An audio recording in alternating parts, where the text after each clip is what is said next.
Welcome, everybody. We'll get started here in just a couple of minutes. Thank you so much for coming in.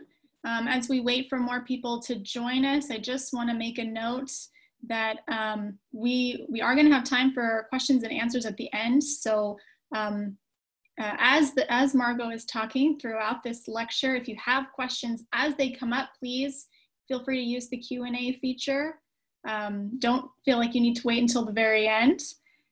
We will be using that towards the end of the talk. So we'll wait just a couple more seconds here to see if we get some more people in the room here. But thank you all for coming out and tuning in.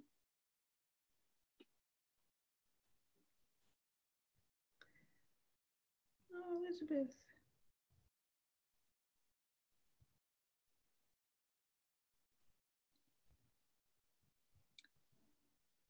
All right, looks like we have quite a number of attendees here, so we'll go ahead and get started.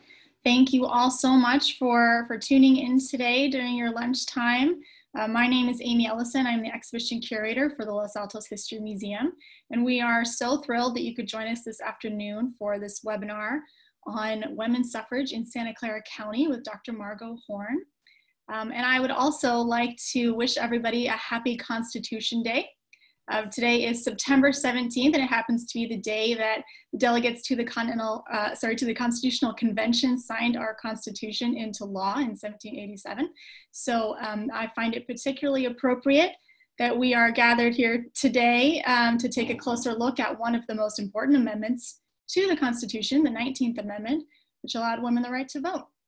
So particularly appropriate day to have you talk with us today, Margo. We are really, really excited to be able to offer this program in connection with our outdoor exhibit, Rise Up, the Fight for Women's Suffrage, which celebrates the centennial of the 19th Amendment.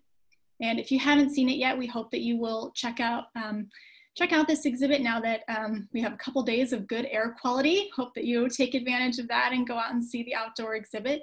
It's displayed on the porch of the Gilbert Smith House.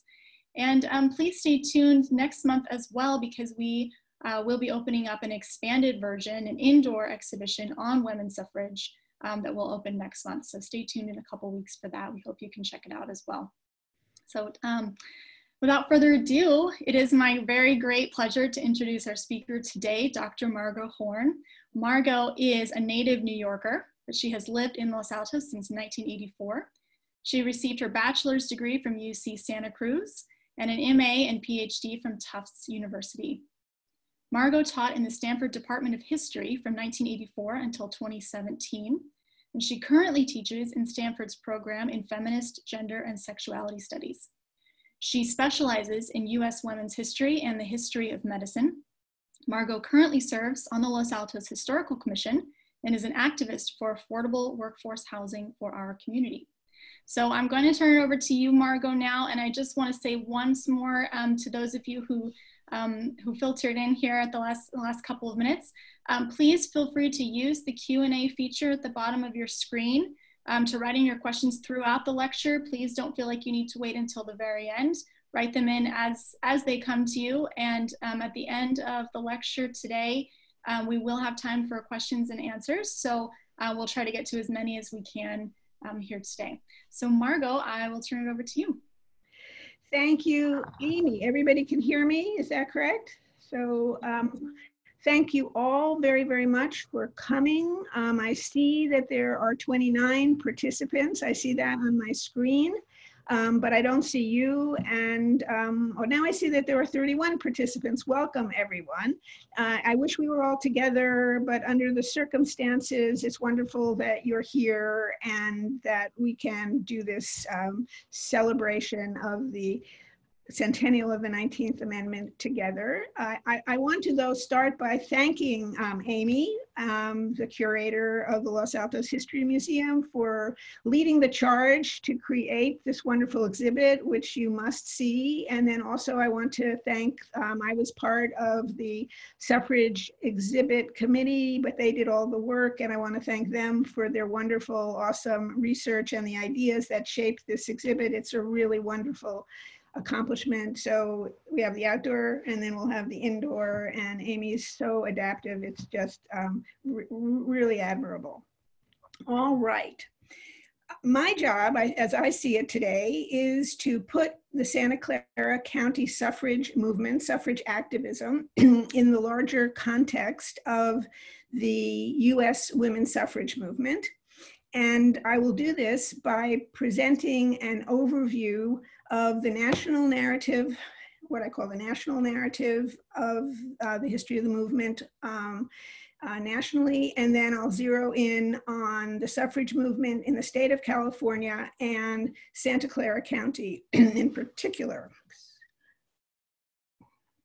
So a bunch of opening thoughts. The first, what I'm going to do is read the 19th Amendment to you. So we'll start with the text. And so on August 26th, 1920, the United States Secretary of State certified that the 19th Amendment to the US Constitution had been ratified by the required 36 states and became the law of the land. The 19th Amendment states, quote, "The right of citizens of the United States to vote shall not be denied or abridged by the United States or by any state on account of sex." So, and here's my first perhaps surprise, we do have much to celebrate with the centennial of the 19th Amendment, but it did not guarantee the right to vote to any woman in this country, to any woman, period. What the amendment did was to prohibit states from denying the franchise to anyone by virtue of their sex. It is written in the negative. It denies, right? It denies that the right to vote is denied. And a look at the history of the women's suffrage movement, both nationally and here in Santa Clara County, given what I just said, it seems to me is very timely in this election season. I hasten to say more so every minute. And it points to the unfinished business for us to take up by guaranteeing universal voting rights, by guaranteeing voting rights to everyone. So more opening points.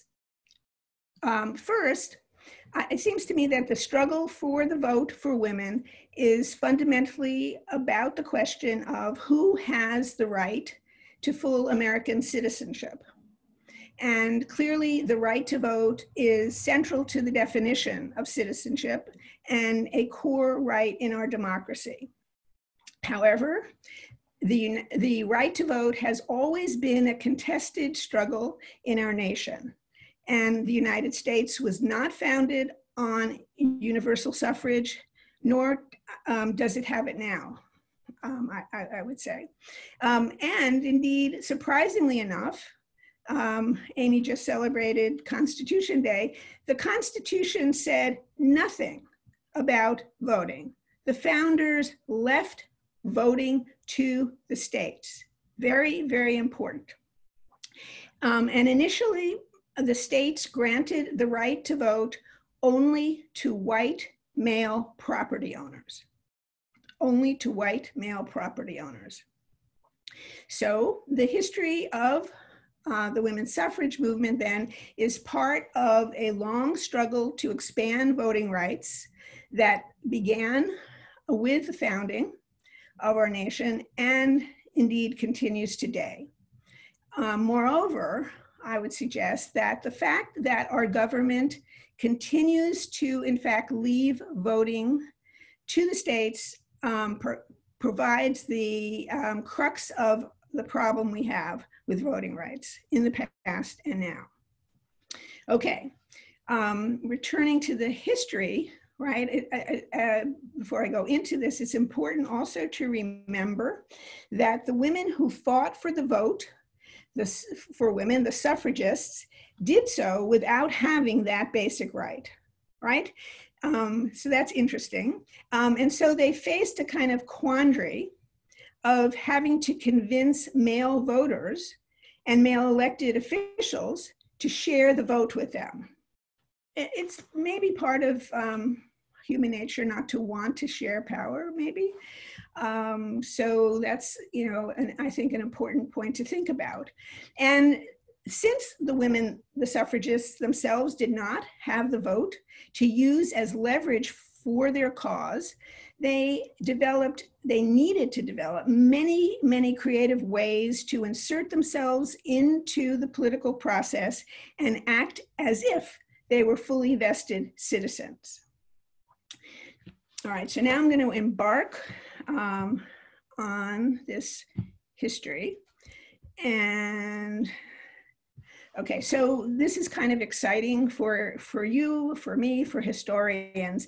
That is that we now have what I'm going to call a new narrative and chronology of the history of the national women's suffrage movement. And this new narrative reflects research that started in the 1990s and dramatically revises our understanding of the suffrage movement by, in particular, focusing on factors of race and region as they shaped the movement for suffrage. Again, this is very exciting. So I'm going to present that to you. The first slide is, and I hope everybody can read the first slide because of hopefully the text is visible and clear to you on Zoom. So the first slide is a chronology of the standard narrative of the suffrage movement. To begin with, the women's suffrage movement emerged from the context of social reform in general in the 1820s and 30s, and particular in the context of the abolitionist movement, the movement to abolish slavery, in which women took place and where the abolitionist movement provided the setting for women to become public speakers, to become lecturers. So the standard chronology begins then, as you see here, with the Seneca Falls Convention, and which I'll talk about in a moment. And it continues, it continues to the 19th Amendment with a number of points of change. And these were so it goes from 1848, Seneca Falls Convention, to 1850, to then the end of the Civil War in the 1860s. So what we have after Seneca Falls is a united movement with a single organization, and the women's suffrage and abolitionist movements work together. And the movement, it's actually the Seneca Falls Convention creates what is known as the 19th century women's movement, which is broader. It's for women's rights, you know, things like property rights and the right to divorce, broader than the vote. So then what happens is we have the Civil War amendments, the 14th and 15th Amendment, which splits the movement into two organizations in 1869, and I'll talk about the 14th and 15th Amendments shortly. And the leaders, there were two organizations, the American Women's Suffrage Association and the National Women's Suffrage Association. Basically, what we have is the first Civil War Amendment is the 14th Amendment, which grants citizenship to former slaves. And that's in 1868. And then in 1869, the 15th Amendment grants African-American men the right to vote. Okay, and so you have this group of suffragists, Elizabeth Cady Stanton, Susan B. Anthony, most notably, and then Lucy Stone, Julia Ward Howe, Henry Brown Blackwell, they're all on your slide. They each had different views about these amendments. And basically, the Elizabeth Cady Stanton and Susan B. Anthony are more radical, and they refused to support amendments that gave the vote to African American men while not giving the vote to women. Okay, so they split off from Lucy Stone, Henry Brown Blackwell, and Julia Ward Howe, who are a bit more conservative and go with these both of these new amendments. They accept the ratification of these amendments, and they continue to focus specifically on winning women's suffrage. So then the organizations unite. So you have these two organizations between 1869 and 1890, and then they unite to form one organization focused on winning the vote, the National American Women's Suffrage Association. And then there's the run-up to the amendment, the ratification of the amendment in 1920. Okay, so then we have a new narrative, which is, as I said, based upon new research, which focuses particularly on race and to a lesser extent on region. And basically what the narrative does, I think I should, I'm going to summarize it, but basically if we look at, in particular, African-American women, we extend the timeline. We push the timeline to earlier, to the 1820s, because researchers have found that activist African-American women organized for women's rights, broadly defined as part of human rights in their churches. And they started to discuss the vote as early as the 1820s. And then we have, and then we jump past the Seneca Falls Convention and the Civil War amendments that I just referred to a response that many women had, suffragists had, to the 15th Amendment, where they decided to use the 15th Amendment to claim citizenship and vote. And you may have heard after the anniversary of suffrage, after August 26th, that President Trump pardoned Susan B. Anthony. So Susan B. Anthony was arrested for voting in Rochester, New York. And she wound up paying a small fine. And so President Trump decided to pardon her.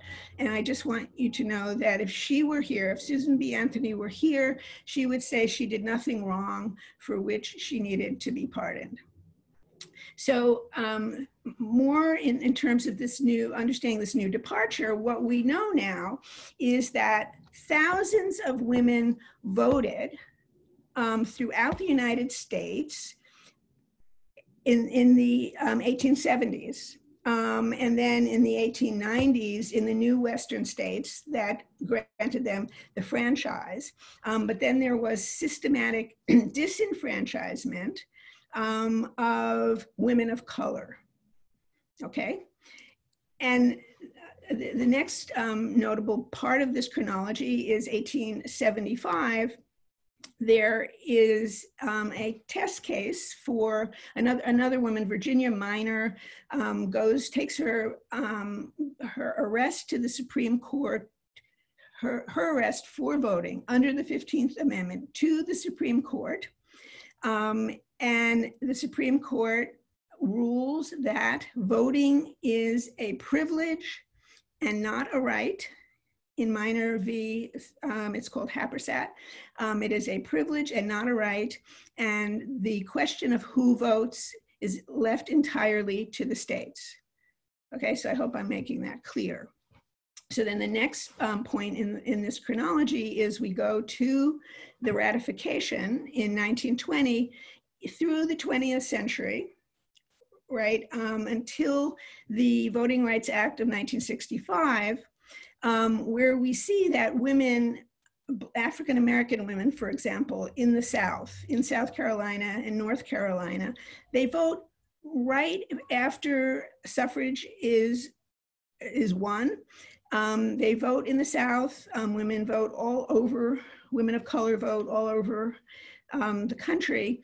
And very soon, particularly in the South, I hasten to say, not in California, although there's some complications with respect to race.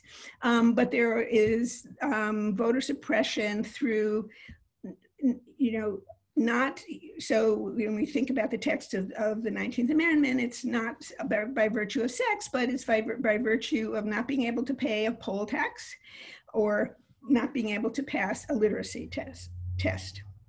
Okay, so here, this is, I'm actually not going to even, I feel like leaving this here, but I just merged the two chronologies, and I'll leave it there for a moment in case you can read it. This is what it looks like, the history of the national US suffrage movement. The chronology starts in 1820, I'll just say, and it ends with the Voting Rights Act in 1965, but we have Shelby versus Holder, and it's going on, it's still going on right now. I want to hasten to add, but historically it's a different chronology. So I think that's an exciting point, and I wanted you to know this. Okay, so this new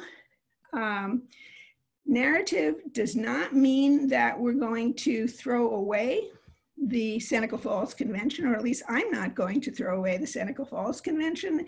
It still has important historical significance. I think mostly because of the Declaration of Rights and Sentiments, but because of the convening of such a meeting to assert women's rights. So in July of 1848, in a small, well, not so small, because there were 300 people in a church in Seneca Falls, New York, in upstate New York, some 300 men and women drawn from the middle class, all white, with the exception of Frederick Douglass, a freed slave, very important supporter of women's rights in the 19th century. They gathered to discuss, and the quote would be, the social, civil, and religious condition of women. So the cast of participants included the two of the most famous suffragists, Elizabeth Cady Stanton and Lucretia Mott, but Susan B. Anthony did not join until 2 years later. So I'm looking at the time because I have a lot to tell you. I just want to say that what Seneca Falls did, okay, so the one very important historical document, the founding document for the women's suffrage movement is the Declaration of Rights and Sentiments, which was drafted by Elizabeth Cady Stanton and modeled after the Declaration of Independence, but it turned the Declaration of Independence on its head by claiming explicitly that all men and women are created equal. And instead of a long list of injuries, abuses, and usurpations of power that are in the Declaration of Independence, this Declaration of Sentiments states that it refers to the history of mankind as a history of repeated injuries and usurpations on the part of man toward woman, having the direct object the establishment of an absolute tyranny over her. And it was for this reason that the women, that at least Elizabeth Cady Stanton asserted, that the franchise was a sacred right. She said that for equality between men and women, that it is the duty of women of this country to secure for themselves the sacred right of the elective franchise. So that sparked it didn't spark the whole movement because, as I said before, we have the African-American women in their churches, but it sparked the formation of organizations, some of whom actually did in the beginning include African-American women, but for the most part, there are these two parallel movements. So it starts the 19th century women's rights movement. So that's what Seneca Falls does. Wait, maybe, One moment. Okay, so yes, this is great news. We are now going from Seneca Falls, New York, right, to the California suffrage movement. And one moment. Okay, so before we do this, I'm going to make one other historical point, which is to give you a big historical picture from those chronologies. And that is to say, there's a lot of history here. Especially if we use this new chronology from it's actually 100 years from 1820 to 1920. And so we can say that the national women's suffrage movement is born out of early 19th century reform. And then it continues through the Civil War. So the 1830s and 40s, Seneca Falls, the Civil War, 1860s, with new voting rights amendments, and then it closes. The run-up to the 19th Amendment is in the late 19th and early 20th centuries, which is a very different context, which in particular is dominated by the Jim Crow South, the segregated Jim Crow South, which has important ramifications for the run-up to suffrage. All right, so now with that, we are in California. And I want to say, I started this page with the Great Seal of the State of California. As you know, California was established in by the Compromise of 1850, and our goddess here is the goddess Minerva, the Roman goddess of Minerva, and I put that here because Elizabeth Cady Stanton. So here's another important point. We just went from the East Coast to the West Coast. Right? And as it turns out, winning California suffrage was seen as a great idea to Susan B. Anthony and Elizabeth Cady Stanton, who came here. The first trip they made, I believe, was in 1872, you know, that's kind of notable. And Elizabeth Cady Stanton says, when she comes back again in 1876, as you can see, the central figure in the Seal of California, and I can't even read those because of my boxes here. Anyway, is the goddess of the state, but the Constitution limits the franchise and makes thus outlaws of all noble women who endured the hardships, who helped make California all that it is. The position of the real woman who shares the everyday trials and hardship inspires no corresponding admiration and respect. So she's criticizing California for not allowing the pioneering women the right to vote. And so this suggests that right, so she was here, and that's what she said. Elizabeth Cady Stanton said. All right, so what I want to say, I'm gonna put you back if I can, so you look at the great state of California the great seal of the great state of California for a few minutes.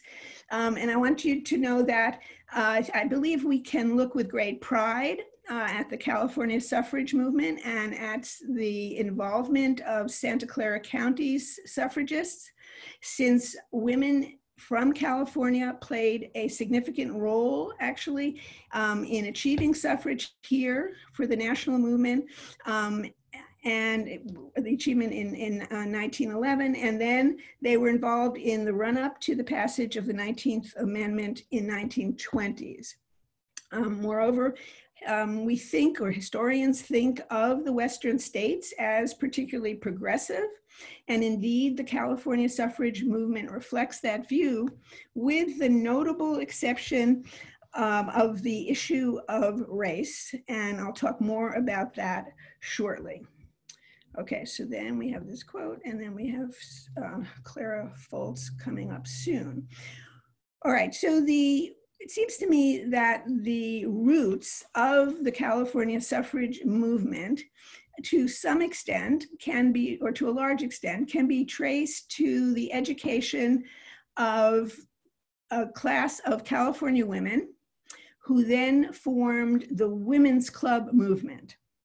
Between 1870 and 1900, there was a steep rise in the percentage of California women, and these are white, privileged women, California women who attended and graduated from four-year colleges, right? Some may have attended the University of California, Berkeley. Some may have attended Stanford in the 1890s.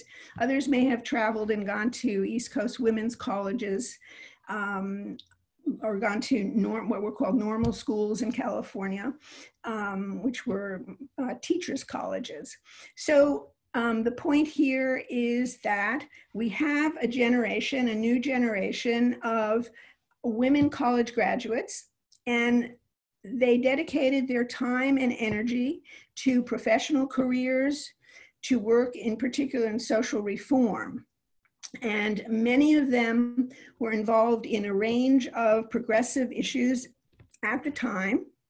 And now I'm talking about the 1870s, 80s, and 90s. And these included, most important, the temperance movement, through the Women's Christian Temperance Union, the labor reform movement, work for juvenile justice, and women's rights to higher education, their rights to serve in public office, and also suffrage.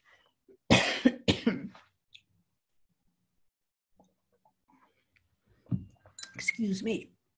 So again, these are white, middle class, and upper class women. And they established women's clubs throughout the state through which to pursue their civic activism. As I'll say in a moment, women's clubs were all over the state, including here in Santa Clara County. Many of the cities had women's clubs. And so they were organizations, excuse me.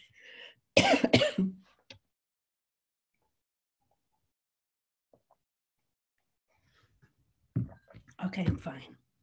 They were vehicles to organize women to fight for suffrage. The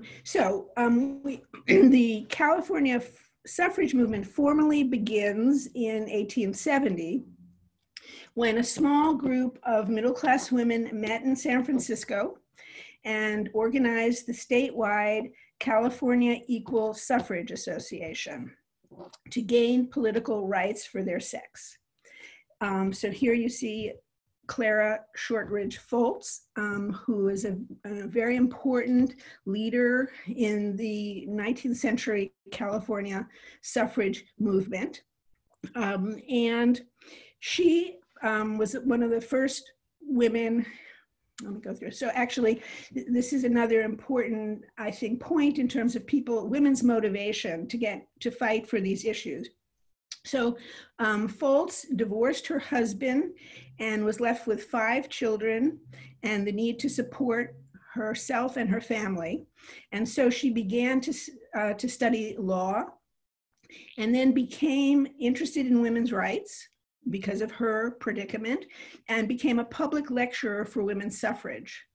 She was the first woman admitted to the California bar in 1878.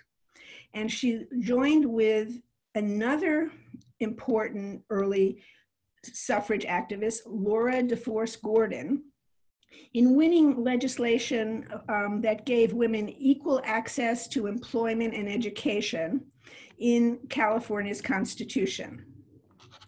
Clara Foltz also drafted the amendment that gave the 1911 amendment that gave women suffrage, and was one of the few early suffragists who lived to cast her ballot in 1920.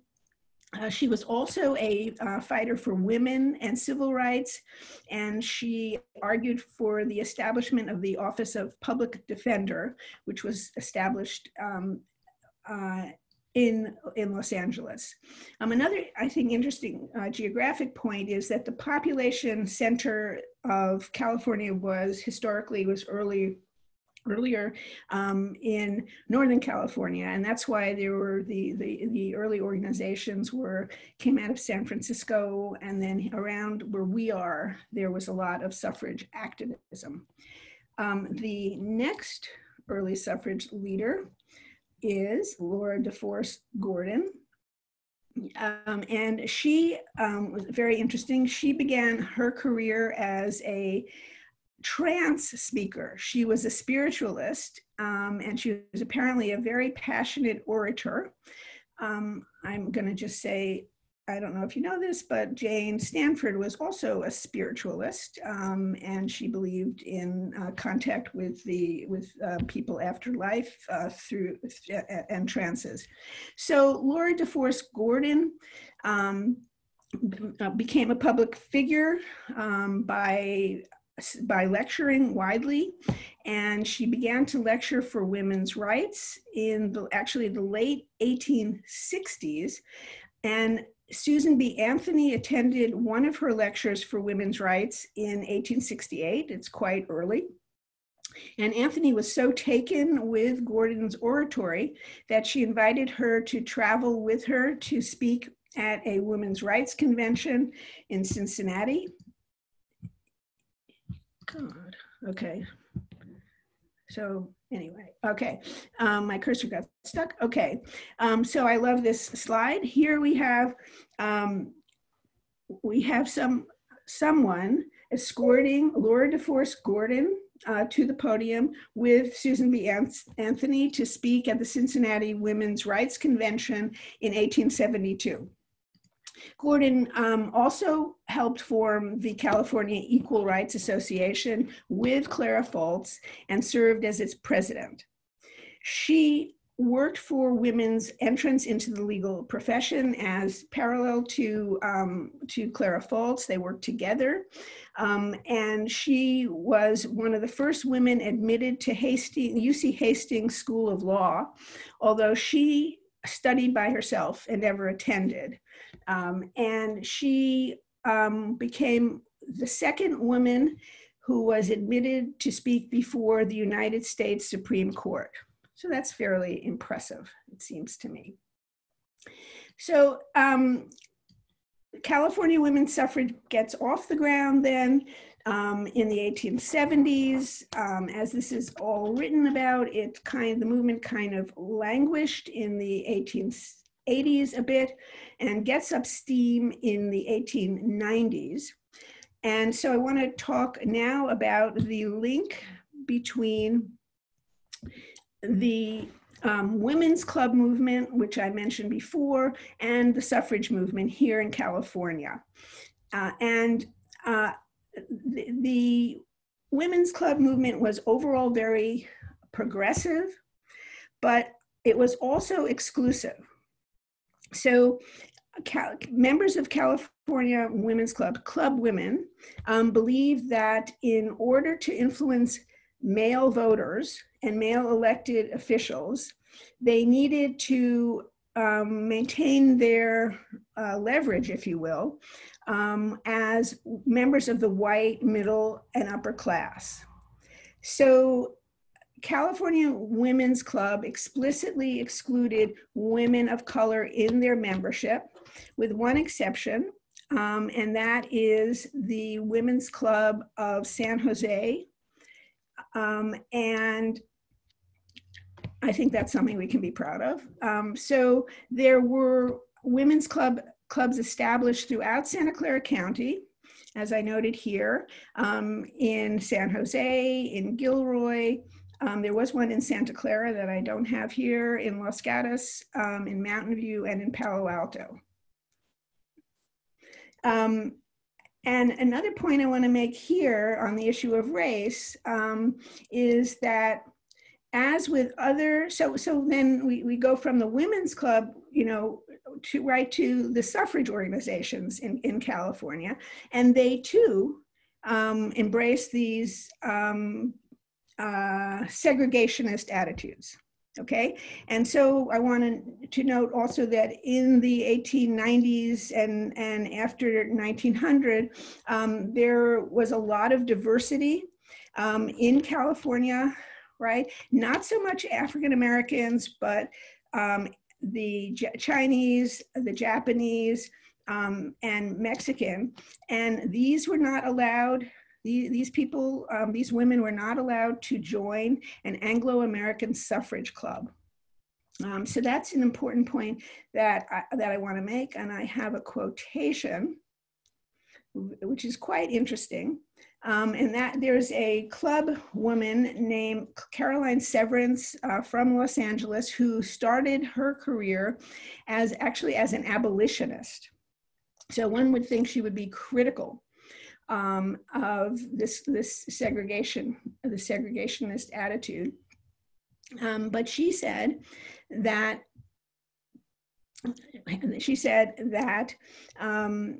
white women had to draw the line of the color line, and that this was important in order to preserve the campaign.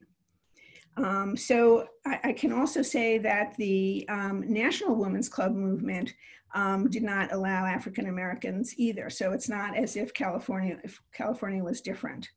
So in order to preserve the suffrage campaign, someone who had early ties to abolitionism embraces this discriminatory policy. It's important to note, though, that African-American women in California established their own separate suffrage organizations alongside white women, and they fought for women's suffrage on their own. Let's see. Okay.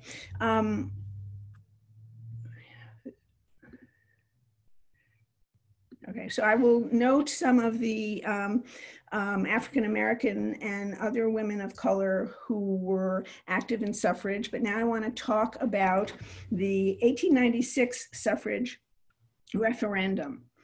So as I said, there was some languishing of the movement in the 1880s, but it begins to get up steam again in the 1890s. And there is leverage on the part of suffrage leaders. They start lobbying the California legislature, which approves putting a suffrage referendum that needed ratification by male voters of the state on the November 1896 ballot. And so this campaign was a steep challenge for suffrage advocates. Interestingly enough, national leaders of the national movement, Susan B. Anthony, Anna Howard Shaw, Carrie Chapman Catt, came to California to help with this effort for women to win suffrage in California in 1896. I think one of the reasons, just to think about this, is that other states were starting to win suffrage, and California was seen as that it would be a turning point, as a strategic turning point, and other states would soon follow. Organized women, though, this is another aspect of the 1890s here. There was a lot of conservative, and there was throughout the suffrage campaign, conservative resistance to the suffrage campaign for the 1896 referendum. Another thing I might mention is that there was an anti-suffrage movement among women, and these were mostly middle and upper class women who wouldn't have articulated what Elizabeth Cady Stanton articulated, saying that there are all of these resolutions against the power of men over women. So they felt that they didn't need the right to vote. In any event, one of the strategies of the 1896 campaign was to reassure conservatives and conservative male voters in particular that if women won the vote and became citizens, they would preserve the existing social order, right? They would not upset things. So I want to emphasize here that in Santa Clara County, women's clubs formed suffrage campaign committees to support the referendum in 1894 and 1895. For example, in Palo Alto, a woman named Annie Corbett formed the Political Equality Club in 1895 to, quote, publicize and educate the people of Palo Alto on the issue of suffrage. But so in spite of all of this momentum and work, the suffragists lost. And here you have the reasons, at least as I see them. There are a number of reasons. It's believed that there wasn't a broad enough base of women's support, that they didn't have enough funds. But most important, and here's something quite memorable, is that women's vote threatened the liquor lobby because of suffragists' ties to the temperance movement. They believed that if women won the vote, that a prohibition measure would be passed. And there was tremendous work by the liquor lobby against the 1896 referendum. And they passed ballots out to men showing them, you put an X here, that's the way to vote. And so the counties of San Francisco and Alameda had enough votes to defeat all of the other counties. It was a popular vote, but it's aggregated on the basis of county, and to defeat all of the other counties in the state. And then I just want to point out that apparently San Francisco had more saloons and liquor stores in 1895, 1896 than any other city west of the Mississippi. So we can be proud of that. And we can also be proud, on the other hand, of the fact that Santa Clara County did vote in favor of the 1896 suffrage referendum. I mean, I guess we could be proud of all of the saloons and liquor stores, depending upon how you think about it. I just think it's notable. But it's also notable that San Francisco and Alameda defeated the measure. All right, so now I want to talk about, here, as I mentioned, leaders from the national movement were very eager to have the 1896 ballot win, and here they are seated at a meeting before the ballots, the referendum's defeat. So Carrie Chapman Catt is on the top level, all the way on the right. Susan B. Anthony is in the middle. Anna Howard Shaw, I believe, is on the far left. So that gives you a sense of the importance of California to the suffrage movement. All right, so now what I want to do in a few minutes is talk about what is known as the California Plan.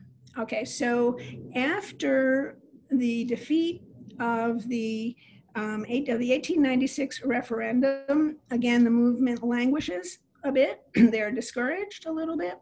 And it's not until, interestingly enough, after the 1906 earthquake, very soon after the 1906 San Francisco earthquake, there is a suffrage convention in San Francisco. And there's a tremendous amount of energy and enthusiasm for winning the vote. And there was a unique plan for California, which is known as the California Plan, that was so effective. It was a strategy that was so effective that it was picked up by East Coast suffrage leaders and suffrage leaders all over the country.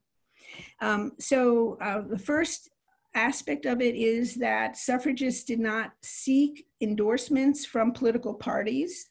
They just focused on the popular vote and winning the vote. Another very important aspect of this, the California Plan, is that activists created cross-class coalitions of upper, middle, and working class women. So it was believed that one of the reasons that the 1896 referendum was defeated was because it was elite. And the suffragists were just middle and upper class, reaching middle and upper class male voters. And they needed a broader base of support, which also included socialists. There was a socialist movement, especially around unions and California workers. And then women wage earners. But then you have to think also male voting socialist and wage earners. And then it included college educated and professional women.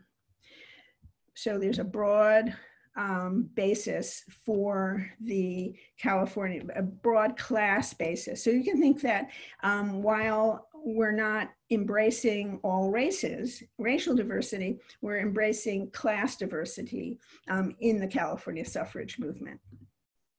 Okay, one of the important architects of the California plan is a woman named Selena Solomons, who was a Sephardic Jew from San Francisco. And she is the one who said that what went wrong was not the liquor lobby, but that the movement in the 1890s, or 1895-96, was too elitist. So she established a new kind of an organization in Northern California cities, as well as in Los Angeles and around Los Angeles, which were called Votes for Women clubs. So they were a kind of alternative to the women's clubs. They reached out to working women, shop girls, women in unions, and educated them on the importance of suffrage. These Votes for Women clubs, interestingly enough, were kind of like settlement houses a bit. And they provided meals and they provided education and other kinds of social life. So she made a very great contribution to lobbying for the California plan between 1908 and the winning of the vote in 1911. So this goes back to my point that there were separate California African-American suffrage clubs. And this is a woman who is a leader of one of them, Lydia Floyd Jackson. So there was the separate Federation of Colored Women's Clubs, which is a national organization, and there was the California branch, the California Federation. So Lydia Floyd Jackson was actually, she's from Oakland. She was herself an entrepreneur. She she developed and sold cosmetics for women, skin creams, was very successful, and was a passionate activist for women's rights and women's suffrage. So that's Lydia Floyd Jackson. Another woman of color who was from Southern California, a Latina woman, is Maria Guadalupe Evangeline de Lopez, who was a teacher, an educator, and a suffragist. And she was the first suffragist to translate suffrage pamphlets from English into Spanish to reach Spanish speakers, and the first woman to deliver a suffrage speech in Spanish. So I'm looking at the clock also. Okay, so finally, we are specifically in Santa Clara County. And I'm happy to tell you that there was something called the Santa Clara County Equal Suffrage Association, and it was there at least in 1910, maybe it started in 1908. And it had a very progressive platform, which you see before you. And I'm just going to highlight a number of the points, right? There are 9 points. Child labor is not only barbarous cruelty, but the criminal destruction of future helpful citizenship. That's a wonderful critique of child labor. We believe in compulsory universal education. We believe in the enactment and enforcement of such national pure food legislation as shall protect the people from adulterated and misbranded foods.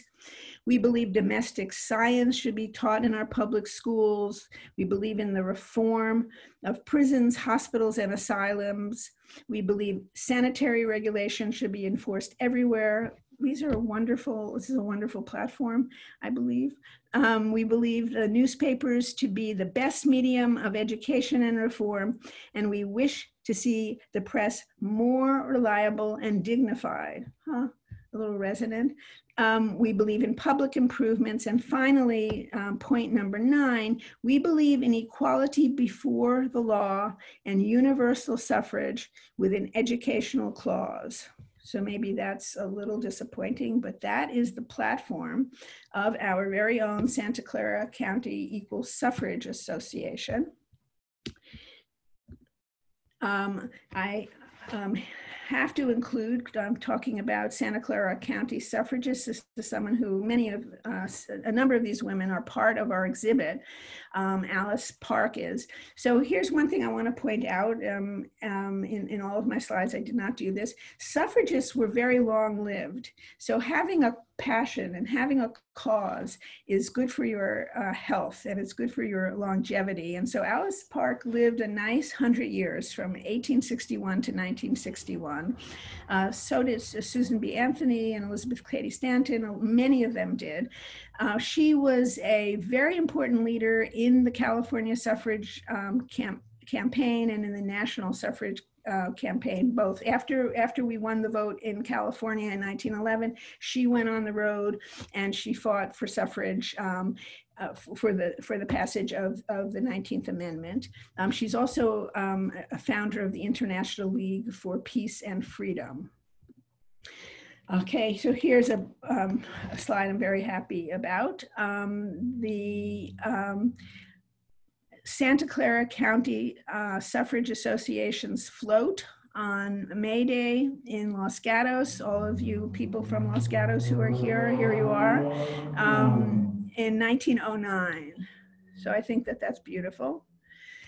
And so now we get to winning the vote. So I guess I also just want to say that the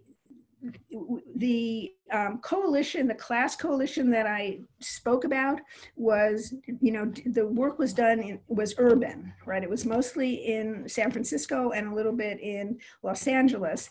But the statewide strategy, and they were very wise, actually the statewide strategy was that the California suffrage campaign would be up to date and glitzy.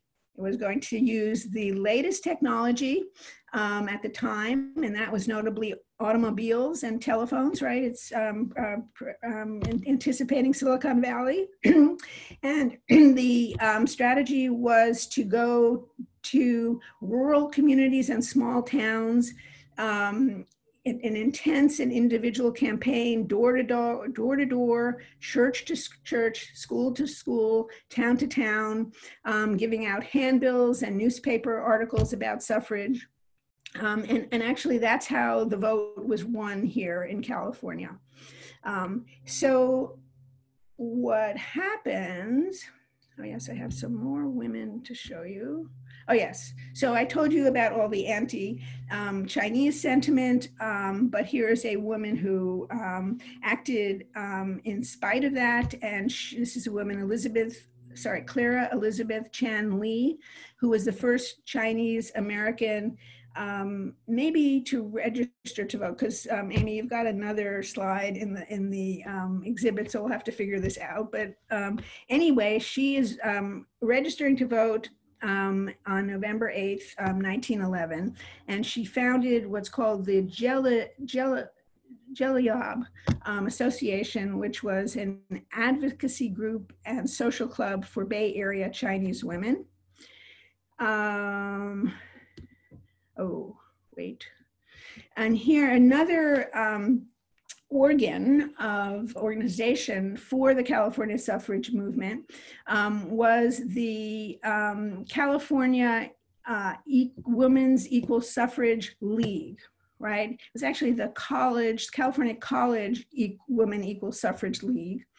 And here, if you can see it, it's actually a very beautiful poster for a meeting at Stanford in Robley Hall. And it says, if you can see the bottom, it says 2 p.m. sharp, as if undergraduates are ever going to be on time. So I know a little bit about that, but I wanted you to see that. So there was a Stanford chapter, and college women also were very much supportive of the California plan and the women's suffrage campaign. Another note, I mentioned Jane Stanford in terms of being a spiritualist. So Jane Stanford actually provided funds for transportation for the suffragists to get all around California. And I think that must have been through automobiles. I don't think you could have, I don't think the railroads went all over the place, but that's an interesting question for someone else to answer. So it was this grassroots effort that succeeded in California in 1911. And finally, I want to show you this. There's this little problem, which is where I am. Okay, I'm moving myself on my screen so I can read. Maybe I don't have to read this, but this is an editorial in the San Jose Mercury and Herald newspaper. There might have been women journalists behind this, but this shows you how much the county of Santa Clara was behind the vote. All right, the day before it won, is that right? No, we won, 1 second. Yes, election day was October 10th, 1911.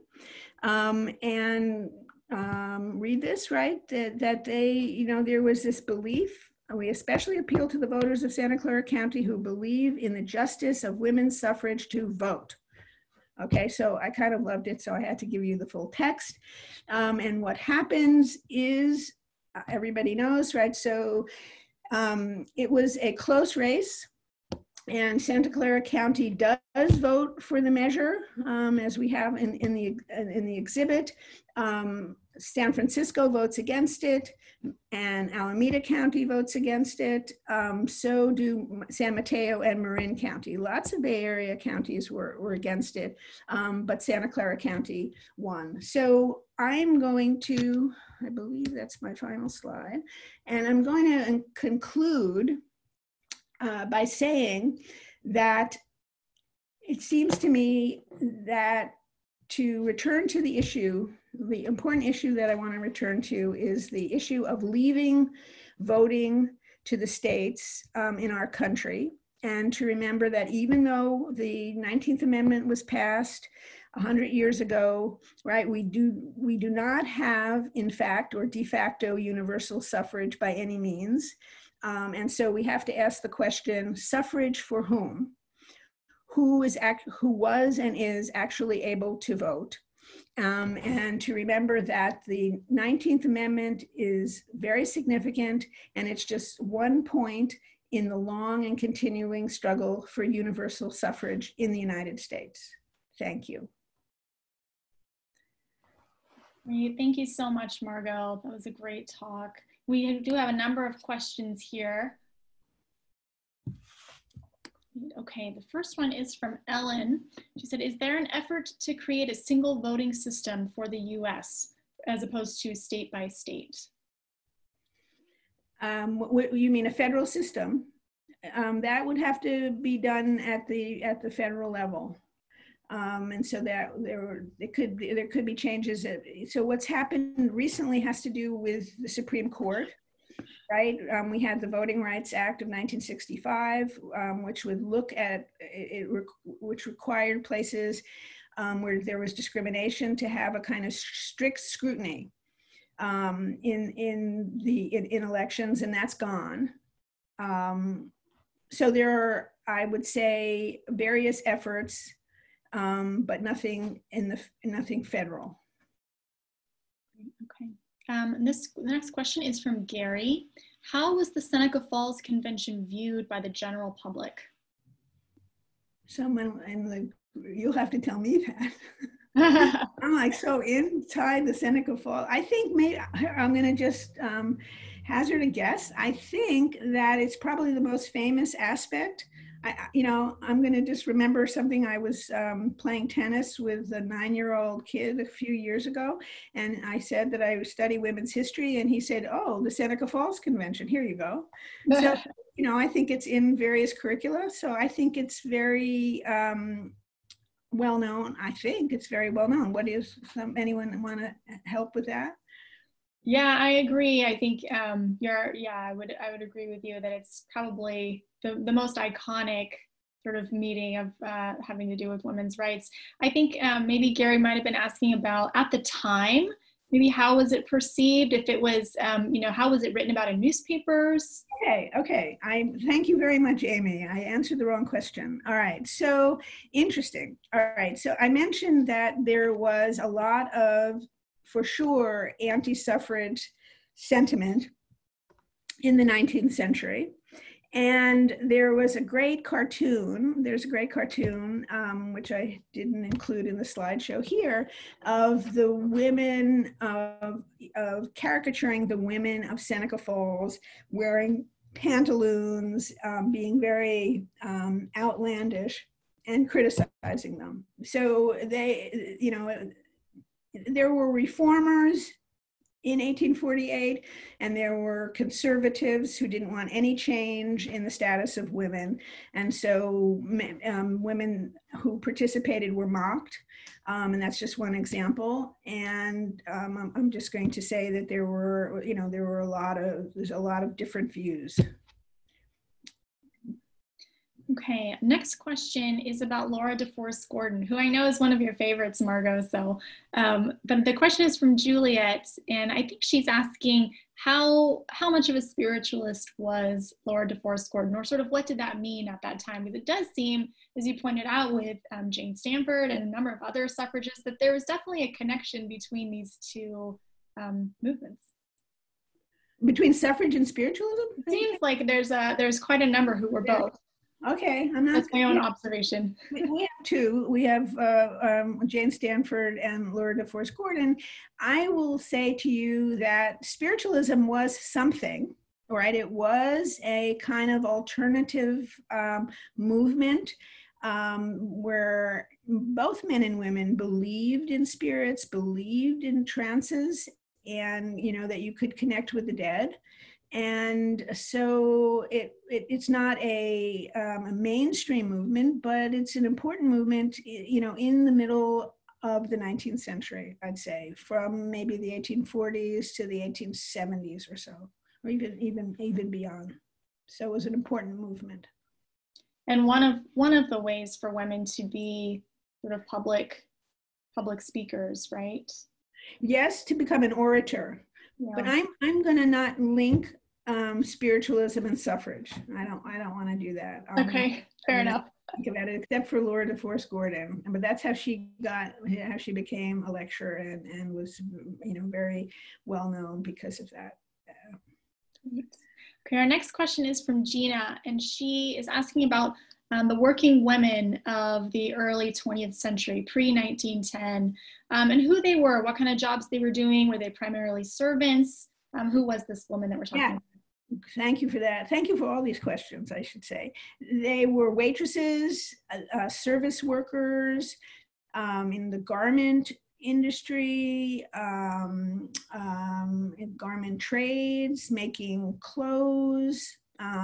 There was a big expansion of women's labor after 1900, between 1900 and 1910, and a big movement to unionize. Particularly in San Francisco. So, and shop girls, right, working in retail stores, so a range. So these are women laborers. And garment, I think, sewing, waitressing, housekeeping and housekeeping in hotels. Mm-hmm. Okay, thank you. This next question is from Marcia. She writes, what did the educational caveat to the Santa Clara 1910 platform require? Was it a literacy test? Can you guess what they might have meant? Great question. I don't know for sure, and I was troubled by it and interested in it. And it could be, I didn't think of it as a literacy test, but maybe one had to reach a certain level of schooling, for example, because they were in favor of compulsory schooling. That's on the platform. Mm. Good question. I know for sure, I think I said this, that there were not literacy tests at polling places here in California. So I don't think that's what it was. That's what the proposal was. But I think they were linking education and voting. Okay.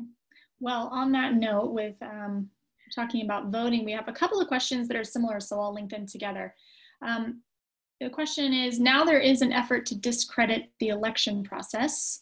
This would be a blow to democracy, and Gary would like to know your thoughts about that. And I think, well, actually, let's just take that one, and then I'll do the second one after that. Where to start? What to say? I'm very troubled, and I'm reading quite a bit, and I'm sending postcards to various states and doing what I can. And I think that, so actually, what is the question I'm supposed to answer? What do would an answer be? I'm deeply troubled. I think it's a real threat right now, maybe greater than ever before. I personally believe in our system of government and the separation of the three branches, and I'm hoping that our democracy will prevail, but it is a very troubling moment. That's fair. So we have a couple of questions. We have a comment and a question that are related to voting rights, so I'll couple these together. Nobi writes that it is very important to advocate for the Voting Rights Advancement Act supported by the late John Lewis and only passed by the House so far. It restores federal oversight of voting by the states. And related, I think, to this is a question from Janice, who writes, for continued progress with voting rights, what are your top improvements or changes that require focus?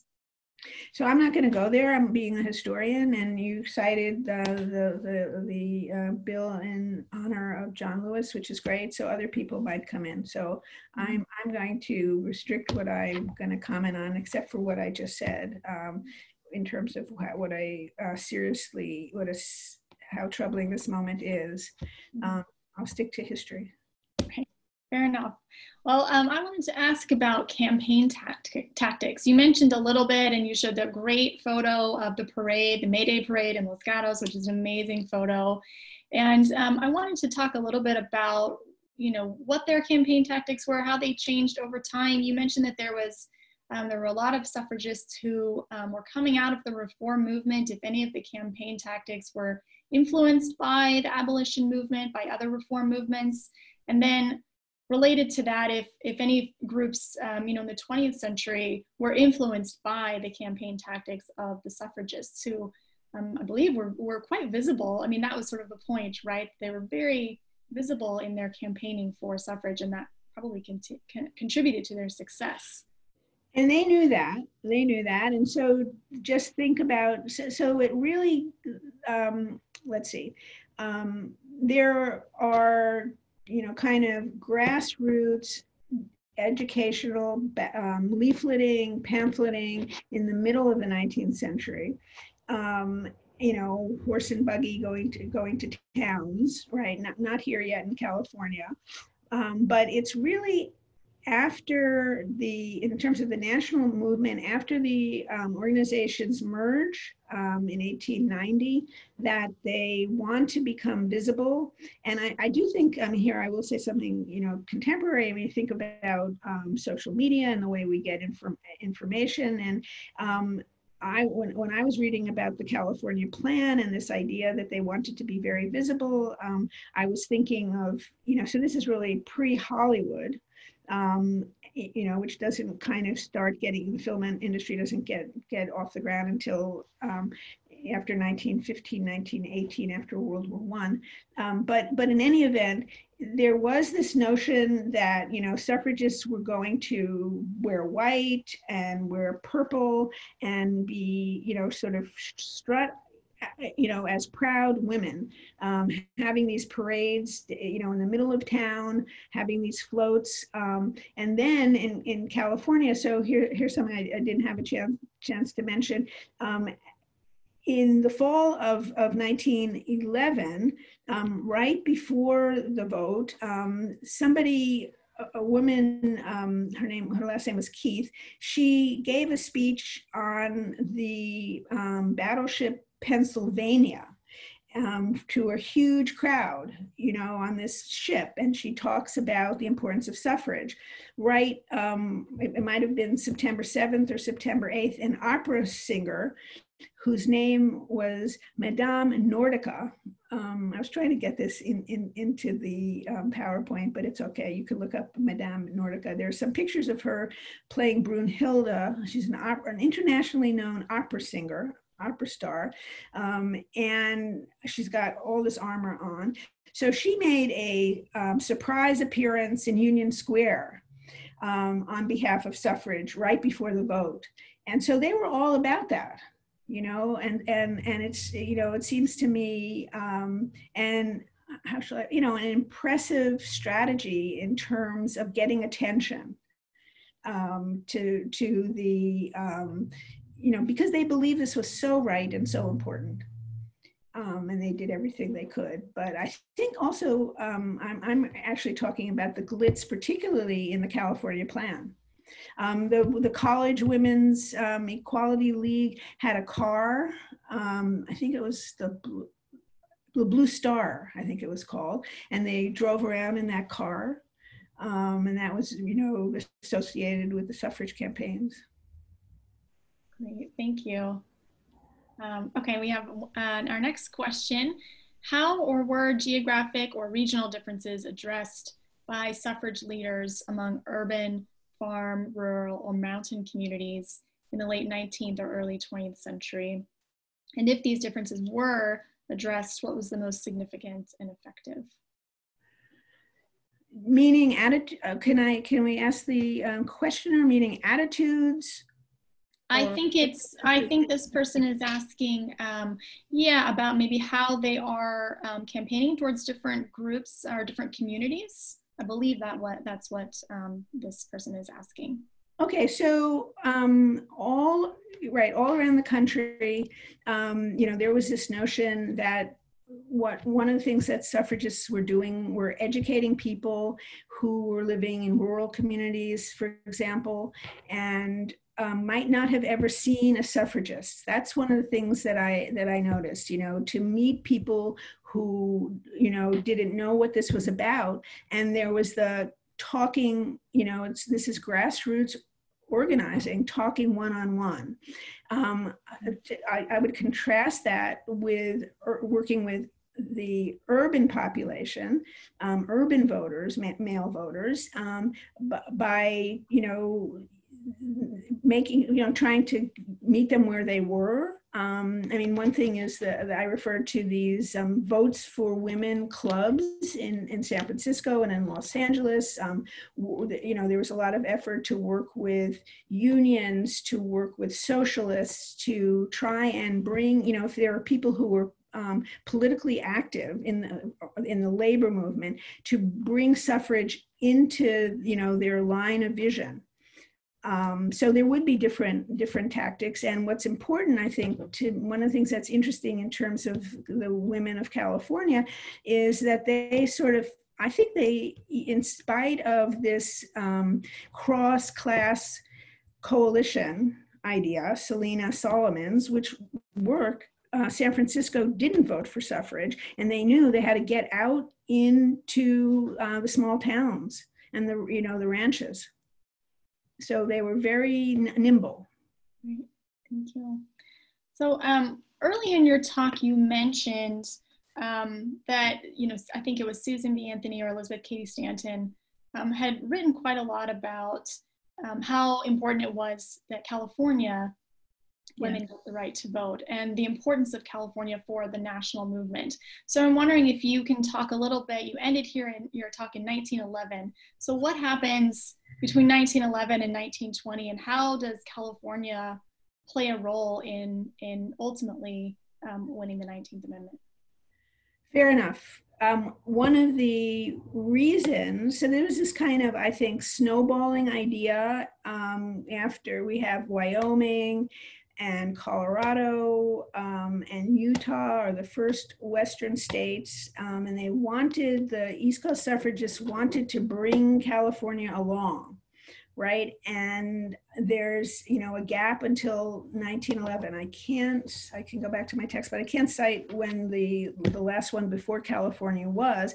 But the reason why all of these national leaders came to California was because they thought that it was going to turn the tide in the nation, and if Californians started, if the vote was won in California. So that's I think why it was so important. It was because these other states already granted suffrage, new states so California, as I said, was founded in 1850. When Wyoming becomes a state, it grants women suffrage and right at their moment of statehood, and California has to go through all of these. Obviously, that was way too early. Certain ideas, their time has to come, or there's a kind of struggle.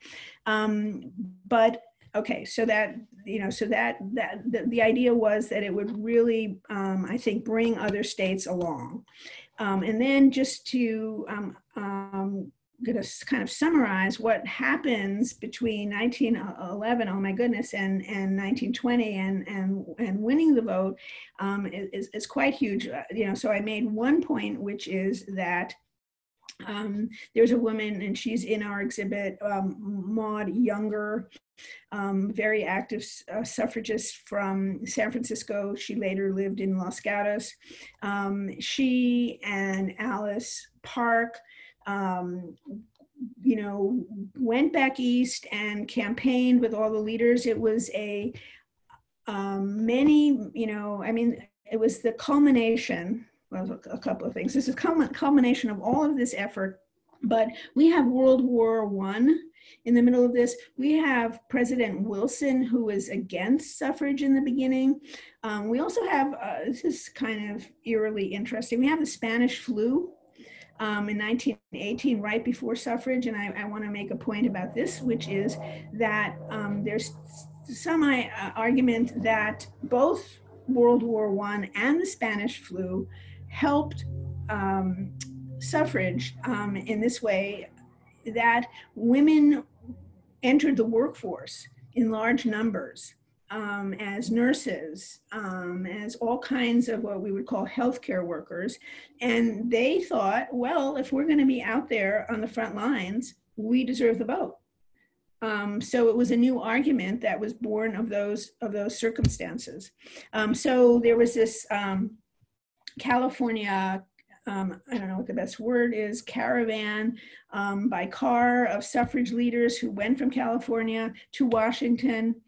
I'm going to say it was in 1913. I'm not sure, but they went. There's a lot of lobbying of the White House, and so all of the above led to the finally getting Tennessee, the guy from Tennessee, to make the final vote to have the 19th Amendment ratified. Thank you. We have another question here. How did the suffrage movement seek or find support among various religions? And how supportive were religious leaders who, for the most part, were historically, or at that time, were largely male? That is a great question. I know that there were some priests actually in San Francisco who were in favor of suffrage. So if you want to know kind of what the opinions were, it varied. But I think they were, if you want to think about education, right? There were a lot, there were Catholic schools. I'm just talking about Catholic schools and Catholic universities, and that was one way of bringing them in. And I can't give you an overall, it's a wonderful question. Maybe we can be in touch, an overall answer to what was the view of various religions, but white middle class women tended to be Protestant.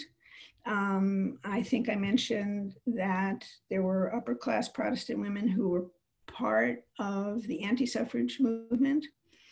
But if you're thinking of clergy, I just think that's a great question that I need to do more work to answer.